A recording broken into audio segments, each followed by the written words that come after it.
शाळाची याची फक्त कागदावरती जी आढळलेली आहे. काय नेमके प्रकरण आहे आणि काय आदेश दिलेले आहेत आपण? अंमलात येथे एक शिक्षण विभागामार्फत अनुदानित शाळा आहे.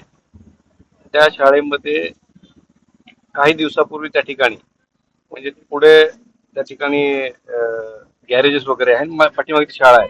बिबट्या देखील त्या शाळेमध्ये राहत असल्याची माहिती आम्हाला मिळाली होती. म्हणून ती शाळेमध्ये बिबट्या तिथे राहतात, मग विद्यार्थी कुठे राहतात त्याबद्दल आम्ही चौकशी केली असता त्या ठिकाणी शिक्षण विभागाचे अधिकारी गेले, सर्व जिल्हा परिषद अधिकारी गेले, त्यांनी एक पंचनामा केला. त्याच्यामध्ये दिसून आलं की त्या ठिकाणी ती शाळा बंद आहे, परंतु त्या शाळेमध्ये शिक्षक त्या ठिकाणी नोकरी करतात असं रेकॉर्डवर आहे.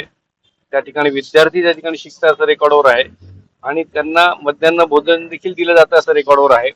आणि आमचा आदिवासी विभागाचा फंड त्याच्यामध्ये शिक्षण विभाग त्यांना सर्व अनुदान देतं, परंतु त्या ठिकाणी शिष्यवृत्ती जी ती आदिवासी विकास विभागामार्फत दिली जाते अशी माहिती मिळाल्यानंतर हा मुद्दा आम्ही या ठिकाणी उपस्थित केला.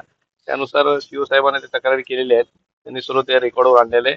लवकरात लवकर त्यांच्यावरती जो संस्था चालक आहे त्यांनी खोटी माहिती त्या ठिकाणी दिली असेल, शिक्षण विभागाची फसवणूक केली असेल, तर त्यांच्यावरती चौकशी करून आतापर्यंत त्यांनी किती शिक्षकांना त्या ठिकाणी पगाराच्या नावाखाली शासनाकडून पैसे घेतले, लुबाडलेत आणि टीचिंग नॉन टीचिंग स्टाफचे पगार घेतलेत.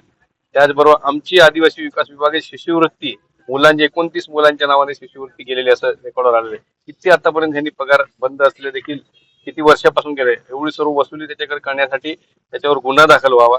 आदिवासी मुलांचा विषय असल्या कारणाने त्याची अॅट्रॉसिटी देखील दाखल व्हावी. त्यांच्या हक्काचे पैसे त्यांनी लुबाडलेले आहेत. त्या ठिकाणी विद्यार्थी नाही, त्या ठिकाणी शिक्षक पण देखील नाहीये, फक्त इमारत दाखवून त्या ठिकाणी असं केलेलं आहे असं आम्ही प्रशासनाला निदर्शनात आणून दिलेलं आहे. म्हणून त्याच्यावर लवकरात लवकर कारवाई अशी आम्ही मागणी आज या ठिकाणी करतोय.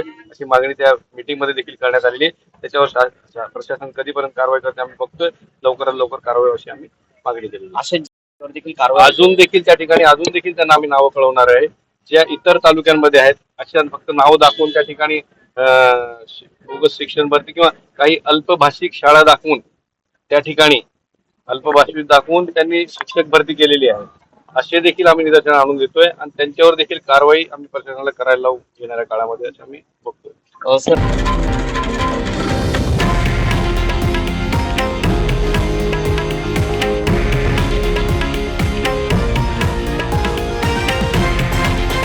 हे आहे देशातील नंबर 1 न्यूज नेटवर्क आणि आपण पाहत आहात TV9 मराठी, एकमेव.